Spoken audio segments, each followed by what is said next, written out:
हम आपको बताते हैं धर्म क्यों जरूरी है और कितना जरूरी है। एक प्रश्न पूछूंगा फिर उत्तर देना। इंदौर में एक लड़का रहता है। वो लड़का,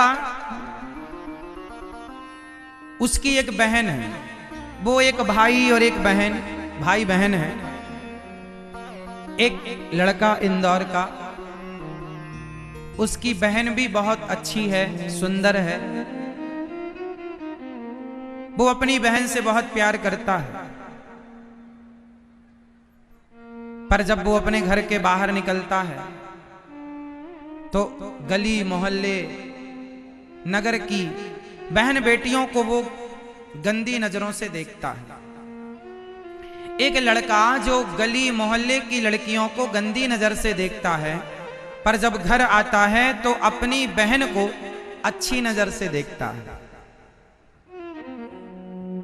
अब प्रश्न समझो, जो लड़का दूसरों की बहन बेटियों को गलत ढंग से देखता है, वो अपनी बहन को गलत ढंग से क्यों नहीं देखता?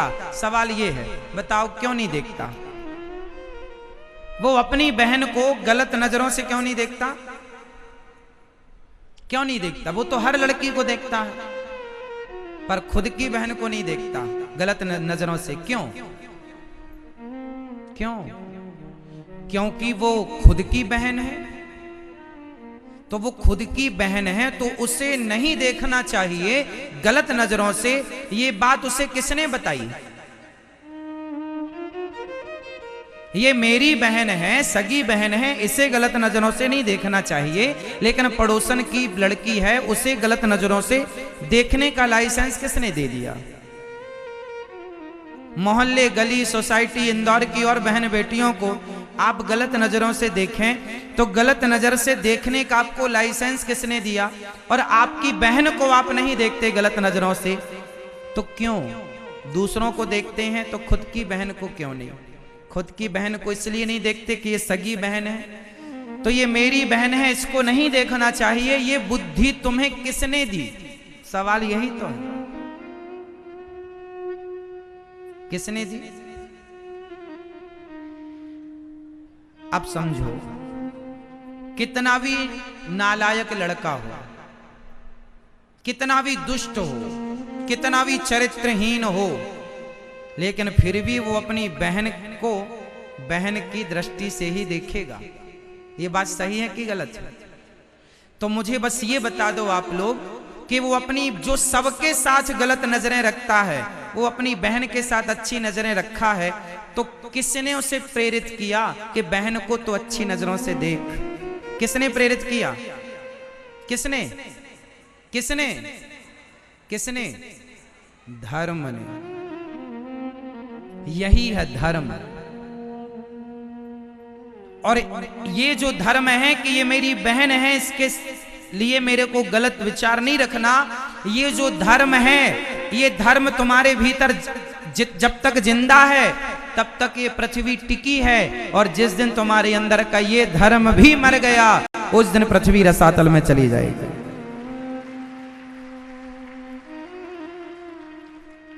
इसलिए अपनी बहन को बहन कहना ये धर्म तो है, लेकिन औरों की बेटियों को भी, औरों की बहनों को भी अपनी बहन मान लेना ये क्या है? यदि आप सबकी बेटियों को अपनी बेटी अपनी बहन मान रहे हैं, बहन बेटी की दृष्टि से देख रहे हैं, आपकी दृष्टि दूषित नहीं है, तो समझ लेना चाहिए कि आपके अंदर धर्म की मात्रा ज्यादा है। जिसके अंदर धर्म ज्यादा है वो सबको अपनी बहन और बेटी की तरह देखेगा। जिसके अंदर धर्म जरा सा है वो अपनी बहन को तो देखेगा, पर और किसी को उस नजरिए से नहीं।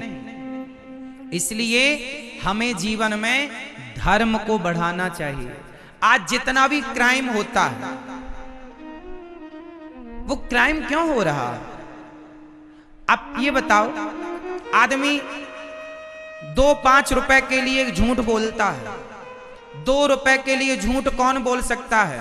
वो व्यक्ति जिसके पास धर्म है वो, या जिसके पास धर्म जरा सा है वो। शून्य कह सकते हैं, जरा सा, 0%, मतलब कुछ माइनस कुछ %। बताइए यदि धर्म किसी के अंदर है, यदि मैं धर्मात्मा हूं, मेरे अंदर का धर्म, यदि यहां 1 लाख रुपए पड़े हों और मेरे अंदर धर्म की मात्रा है, तो मेरा धर्म मुझे उस 1 लाख रुपए से दूर रखेगा। और आपके पास धर्म नहीं है तो वो गंदी बुद्धि आपको कहेगी उठा लो, क्या होता है, इतनी बेईमानी तो है ही, हम भी हो गए तो क्या बुराई है। कुल मिलाकर जितना भी आज क्राइम हो रहा है, जितना भी जीवन में अशांति, आप लोग कहते हैं महाराज जी पैसा बहुत है, शांति नहीं है। अरे शांति कहां से आती है? धर्म होता है जिसके जीवन में, उन्हीं के जीवन में शांति होती है।